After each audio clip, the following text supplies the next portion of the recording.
Hello बच्चों, हमने आपको बैक के वीडियो में वर्षा बहार का पूरा कविता के भावार्थ को समझा दिया था, समझे ना।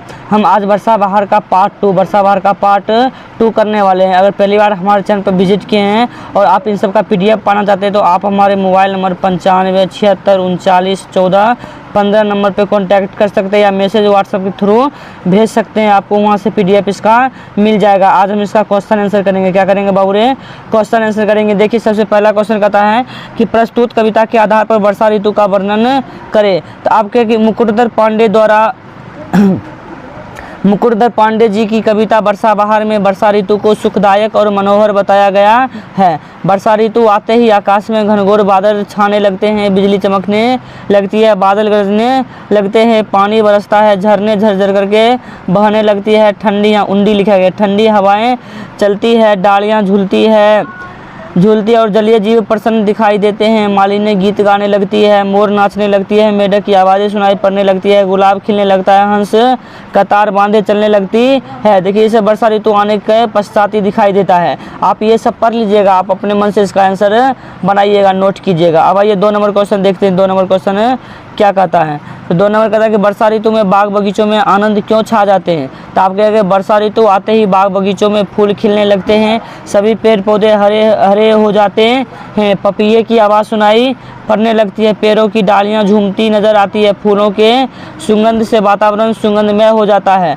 अतः इन सब घटनाओं से, इन सब से हम कह सकते हैं कि वर्षा ऋतु में बाग बगीचों में आनंद छा जाते हैं। अब आइए 3 नंबर कहता है कि निम्नलिखित पंक्तियों का अर्थ स्पष्ट कीजिए। निम्नलिखित पंक्तियों का क्या स्पष्ट कीजिए? अर्थ स्पष्ट कीजिए। कहता है कि खिलता गुलाब कैसा सौरभ उड़ा रहा है। खिलता गुलाब कैसा सौरभ उड़ा रहा है। तो आप आंसर में कहिएगा वर्षा ऋतु में गुलाब खिलने से वातावरण सुगंधित हो जाता है। नेक्स्ट कहता है गाते हैं गीत कैसे लेते हैं किसान मनहर। मतलब वर्षा ऋतु में कतार बांधे हंस अपना गीत सुनाकर किसानों को मन हर लेते यानी आनंदित कर देते हैं। अब आइए पाठ से आगे देख लेते हैं। क्या देखते हैं बाबू रे? पाठ से आगे कहता कि अपने अनुभव के आधार पर वर्षा ऋतु का वर्णन कीजिए। अपने अनुभव के आधार पर वर्षा ऋतु का वर्णन कीजिए। सबका अनुभव अलग अलग होता है, आपको जैसा लगेगा आप अपने मन से लिखिएगा। आप अपने मन से लिखिएगा, ज़्यादा सोचिएगा नहीं, बस आप अपने मन से लिखिएगा। सब एक बार देख लीजिए। कहिएगा कि वर्षा ऋतु ग्रीष्म के बाद आता है। वर्षा का आगमन होता है तो आकाश में बादल छाने लगते हैं, बिजलियाँ चमकती है, बादल गरज लगते हैं, पानी बरसता है, पेड़ पौधे में नव जीवन आ जाता है, तालाब नदियाँ झील सब जलमय हो जाता है, सभी जल स्रोतों में पानी गंदा दिखने लगता है, सभी जगह कीचड़ ही कीचड़ नजर आता है। और देखिए, और मेढक की आवाज़, झिंगुर की आवाज़ सुनाई पड़ने लगती है और चारों ओर खुशहाली नजर आती है। आप अपने हिसाब से भी लिख सकते हैं, समझे ना। अरे ग्रीष्म ऋतु के बाद वर्षा ऋतु आती है। वर्षा ऋतु में आने पर आपको कैसा महसूस होता है? तो आप कहेंगे ग्रीष्म के बाद वर्षा ऋतु के आगमन होते ही गर्मी कम होने लगती है। गर्मी क्या होती है? कम होने लगती है। लोगों को ठंडी हवा ठंडी महसूस होने लगती है। वायुमंडल का तापमान कम होने लगता है। आकाश में छाए बादल से पृथ्वी की शोभा बढ़ जाती है। पृथ्वी क्या बढ़ जाती है? शोभा बढ़ जाती है। आप कहता है कि वर्षा के जल से क्या क्या लाभ है? तो आप कहेगा वर्षा के जल से निम्न लाभ है। जैसे वर्षा जल पौधों के लिए मिट्टी में आवश्यक तत्वों को मुक्त करती है। आवश्यक तत्वों को क्या करती है बाबू रे? मुक्त करती है। अब आगे देखिए, वर्षा का पानी मिट्टी को भिगोने से मतलब वर्षा का पानी होता है तो मिट्टी को भिगो देता है। अंदर मौजूद पोषक तत्व जो मौजूद पोषक तत्व होते हैं वो खनिज मुक्त हो जाते हैं, समझे ना। अब भौम जल स्तर भी बढ़ जाता है। भौम जल स्तर भी क्या होता है? वर्षा होने से बढ़ जाता है। अब देखिए, वर्षा जल को किन तरीकों से संरक्षित किया जा सकता है? तब के वर्षा जल को निम्न तरीकों से संरक्षित किया जा सकता है। अब देखिए, यहाँ पे छत होगा। क्या होगा बाबू रे?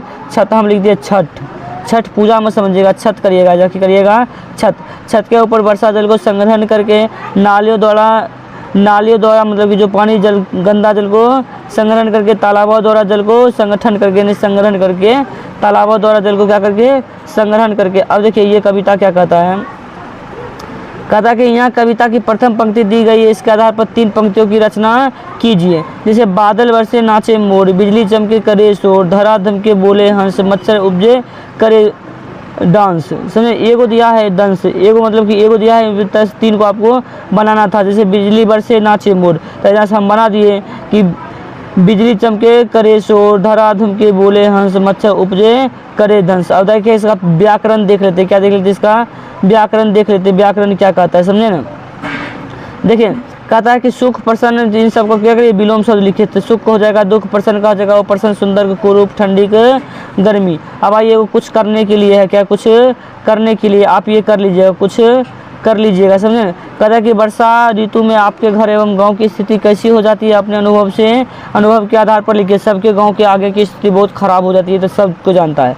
तो आप लिखिएगा क्या लिखना चाहते हैं, आप अपने हिसाब से लिखिएगा कि हमारा घर गाँव में है, मेरा घर खपरेल का है, वर्षा ऋतु आते ही हमारे घर में पानी चूता है, कपड़े अन्न जलावन सभी भीग जाते हैं, सभी जगह पानी ही पानी दिखाई पड़ता है, घर से निकलना मुश्किल जैसा लगता है, नदियाँ भर जाती है, कभी कभी बाढ़ आ जाती है, लेकिन पेड़ पौधे हरे भरे दिखने लगते हैं, किसान खुश हो जाते हैं, खेतों में चहल पहल बढ़ जाती है। आप इसी तरह लिख दीजिएगा। अब इसका समरी है, क्या बाबू, समरी। ये तो हम आपको पहले ही पढ़ा दिए हैं, आप चाहते थे सबका स्क्रीनशॉट भी ले सकते हैं या हमारे मोबाइल नंबर पर जुड़ सकते हैं। हमारे मोबाइल नंबर पर जुड़िएगा तो इन सबका PDF आपको मिल जाएगा। नंबर हमने आपको बता दिया कि मेरा मोबाइल नंबर है 95 76 39 14 15। ये हमारा व्हाट्सअप नंबर है, इस पर जुड़िएगा, कहिएगा जो चैप्टर का PDF चाहिए आपको वो मिल जाएगा PDF। वीडियो देखने के लिए धन्यवाद।